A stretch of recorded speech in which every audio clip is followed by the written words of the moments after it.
सभी एक साथ गाएं। दीप ज्योति परम ज्योति, दीप ज्योति घना घना, दीपो हरतु मे पापम्, दीप ज्योति नमोस्तुते, शुभं करोतु कल्याणम्, आरोग्यं सुखसम्पदाम्, देशबुद्धिविनाशाय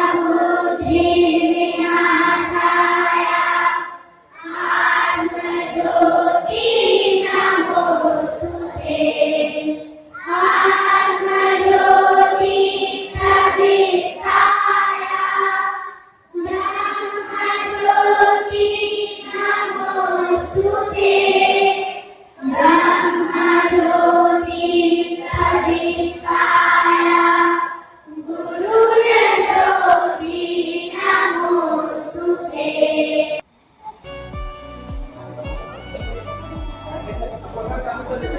No one will talk. Otherwise, it's regulate. You guys. Boys.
Bharat माता की वंदे वंदे।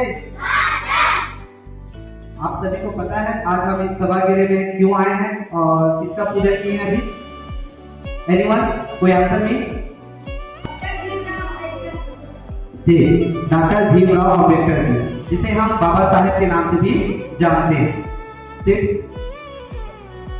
Good afternoon everyone.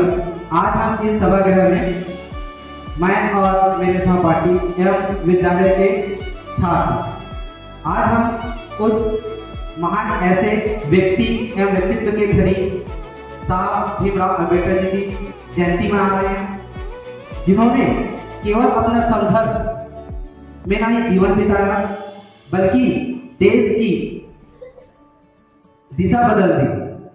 आज हम 135वां जयंती मनाने जा रहे हैं। He was born in a time when society was divided by discrimination. Dr. Baba Saheb Bhimrao Ambedkar did not let his circumstances define him. Instead, he chose education as his weapon.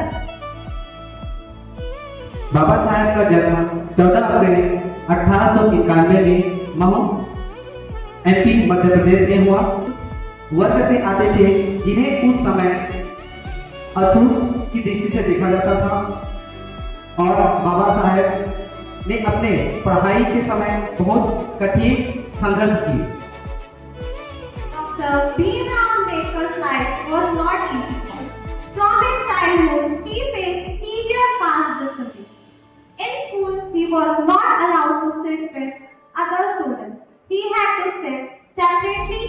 even for drinking water was not his right. Someone from a higher caste had to pour water for him. He was often treated unfairly and was made to feel inferior. But instead of giving up, he chose to fight back with education. बाबा साहब जी ने शिक्षा को भी अपना हथियार बनाया। उन्होंने अपनी शिक्षा पूरी करने के लिए 1913 में अमेरिका गए।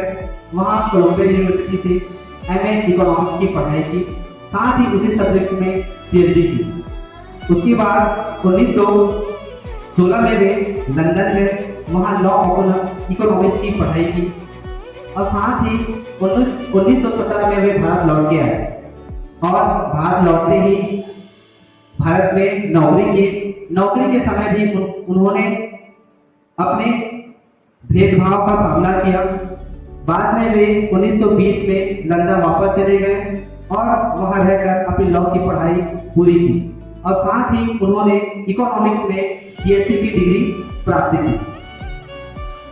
उनका पॉलिटिकल करियर भी आसान नहीं था। उन्होंने अपनी जर्नी सप्रेस कास्ट और उनके अधिकारों के लिए आवाज उठाई। बात हो लंदन जाके राउंड टेबल कॉन्फ्रेंस से अनटचेबल्स की बात करने की या 1936 इंडिपेंडेंट लेबर पार्टी बनाने की, उन्होंने सभी जगह सप्रेस कास्ट के अधिकारों को सामने रखा। Letter established Scheduled Caste Federation 1942 to fight for the rights of weaker sections. आगे जाके वे भारत के पहले लॉ मिनिस्टर बने। संविधान बनाने में उनका अहम भूमिका थी। वे भारत संविधान के ड्राफ्टिंग कमेटी के अध्यक्ष बने, जिनका पूरा काम संविधान का गठन करना था। उन्होंने 16 देशों का संविधान पढ़ा और हमारे इस देश का संविधान गढ़ा। उन्होंने इस संविधान में सभी मौलिक अधिकारों का भी गठन किया। संविधान के भाग 3 पार्ट 3 फंडामेंटल राइट, जहां हमारे मौलिक अधिकार थे, जिसमें भारत के सभी नागरिकों को उनका freedom to express thought, believe, worship, आपका right to education article number 21A, आपके पास जो इक्वालिटी है वो भी उस संविधान में उन्होंने लिया। आर्टिकल नंबर 50 जो हमें पावर देता है किसी को भी उनके जाति, धर्म, वर्ग, जन्म स्थान, लिंग या वर्ण के आधार पर भेदभाव नहीं दिया जाएगा। उनको समान अधिकार दिया जाएगा। ये बाबा साहेब की देन थी हम भारत के लोगों को। ना ही अछूतो उनके साथ साथ उन्हें महिलाओं के लिए भी बहुत योगदान और उनके लिए भी काम किए, क्योंकि उस समय महिलाओं को ना ही पढ़ने के लिए दिया जाता था, ना ही आगे बढ़ने के लिए दिया जाता था। जब उस समय महिलाओं की स्थिति को सुधारने के लिए संघर्ष किए और काम किए। आज हम जिस जगह पे बैठे हैं, आज महिलाओं को, बेटियों को पढ़ने के लिए, आगे बढ़ने के लिए जिस तरह से योगदान उन्होंने किया है, जिस तरह से आज आप बैठ के ज्ञान अर्जित कर रहे हैं, जितने महिलाएं कंधा से कंधा मिलाते हुए पुरुषों के साथ चल रहे हैं, आप देख ही रहे हैं। ये देन मतलब महिलाओं को शिक्षित करने के लिए उनका बहुत भूमिका निभाई है और इनका स्लोगन था, शिक्षित बनो, संगठित रहो और संघर्ष करो। जय भीम, जय भारत, जय छत्तीसगढ़। धन्यवाद।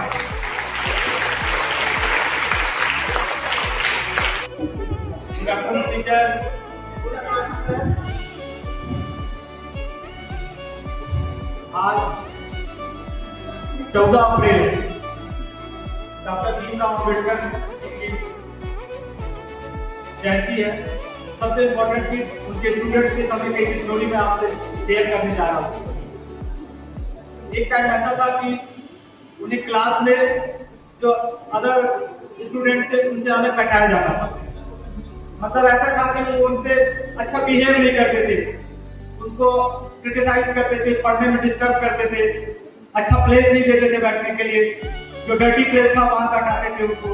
तो उन्होंने वहां पे ऑब्जेक्शन किया कि नहीं, मुझे भी अच्छे से पढ़ना है, अच्छे से बैठना है। उनको ये बात इतनी बुरी लगी, आगे चल के वो इतनी पढ़ाई किए, यहाँ तक उसने पूरे भारत के कई देशों के संविधान का उन्होंने स्टडी किया और भारत के लिए सबसे बड़ा महत्वपूर्ण कहा जाए तो एक प्रकार से हमारी वो पावर है। हम सारे जो भी सिटीजन्स है, स्टूडेंट्स है, पेरेंट्स है, टीचर्स है, वो सबका एक पावर है। उस पावर से इतनी हमको फ्रीडम मिली कि हम अपनी बात कहीं भी रख सकते हैं। जैसे आप भी आज टीचर से कोई भी कंप्लेंट कर सकते हैं, जो भी आपकी प्रॉब्लम्स है वो शेयर कर सकते हैं, वैसे ही टीचर्स भी अपनी जो भी प्रॉब्लम्स है वो शेयर कर सकते हैं। ये फ्रीडम और ये पावर हमको दिए है भीमराव अम्बेडकर ने, और उन्होंने जो ये राइट किया है, जो भी कॉन्स्टिट्यूशन बनाया, जो भी संविधान का देश के लिए, आज पूरा देश उसी पे फॉलो कर रहा है और उसी पे चल रहा है। यही हमारे देश की पावर है। बोलिए भीमराव अम्बेडकर की जय। धन्यवाद।